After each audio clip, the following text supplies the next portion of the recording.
인도네시아에서는 과거 정 부통령과 고위 관리들을 모독한 혐의로 여러 사람이 투옥된 바 있으며 이는 특히 수하르토 전 대통령 집권 시절 정부 비판을 무력화시키기 위한 수단으로 악용되었다는 것이 민주화 운동가들의 지적이다.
논리학의 기본적인 원칙을 따져보는 것으로도 논리적 사고를 키울 수 있습니다.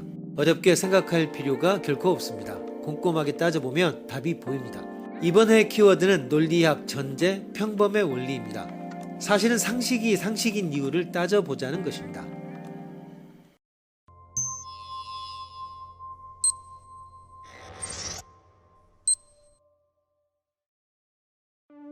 상황 A. 당신은 길에서 복권을 한 장 받았다. 복권은 모두 100만 장. 당첨 복권의 장수는 주최측이 조작이 없는 동전을 던져 앞뒤에 따라 10장 아니면 1000장 가운데 하나로 결정한다. 즉, 당첨 복권의 장수는 10장 아니면 1000장, 확률은 50대 50이다. 그런데 당신이 받은 복권을 긁은 결과 당첨이었다. 가설이 100만 장 중 10장이 당첨이다. 가설이 100만 장 중 1000장이 당첨이다. 가설 1. 이 중 어느 쪽이 참인지를 추측하면 경품을 받을 수 있다. 어느 쪽인 참인가? 상황 B. 우리들의 혹성 지구에 생명체가 존재하는 것처럼 생명체가 사는 혹성은 이 우주에 몇 개나 있을까?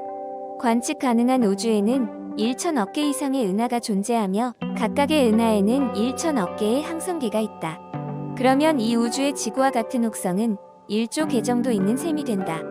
이들 중 생명체가 존재하는 혹성은 몇 개일까? 다음 두 가설을 비교해보자. 가설 1. 약 10,000개의 혹성에 생명체가 있다. 가설 2. 약 100개의 혹성에 생명체가 있다.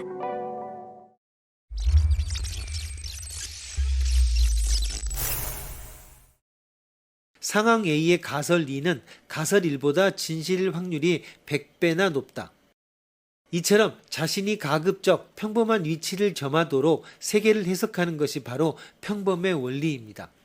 이는 자신뿐만 아니라 무작위로 추출한 샘플 모두에 대해서는 공통적으로 말할 수 있는 일반 원리입니다. 하지만 우리들은 특히 자신에 대해서는 무작위로 추출된 샘플이라는 점을 잊고 무언가 특별한 존재라고 착각하는 자기중심적인 경향을 가지고 있기 때문에 굳이 평범의 원리로서 의식화할 가치가 존재합니다.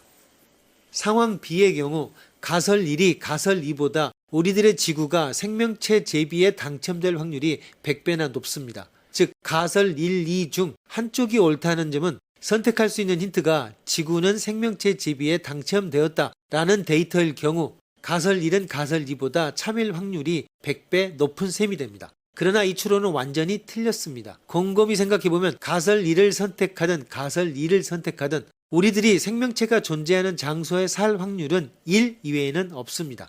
왜냐하면 우리들은 이 문제를 생각하는 전제로서 사고, 활동하는 생명체로서 태어나야만 하기 때문입니다. 문제를 생각하면서 꽝을 뽑을 가능성도 존재했던 제비의 예와는 이 점이 근본적으로 다릅니다. 생명체 제비는 꽝을 뽑을 수 없는 편향적인 제비 뽑기였던 것입니다. 이를 관측 선택 효과라 부릅니다. 지구라는 데이터가 본래 편향적이기 때문에 가설 1과 가설 2의 상대적 신뢰도는 지구가 생명체 지비에 당첨되었다라는 사실을 고려하든 않든 간에 별 차이가 없습니다.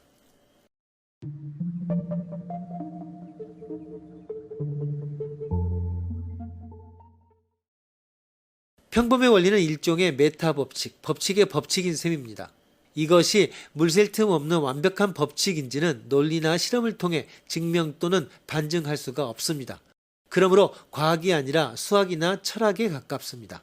그러나 아마도 이것이 가장 옳고 보편적인 원리일 것입니다.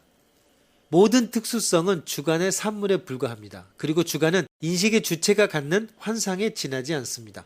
주관은 객관적 진리를 발견하도록 진화된 체계가 아니며 오직 DNA의 보존과 전파를 위해 만들어진 DNA를 위한 기계장치에 불과합니다.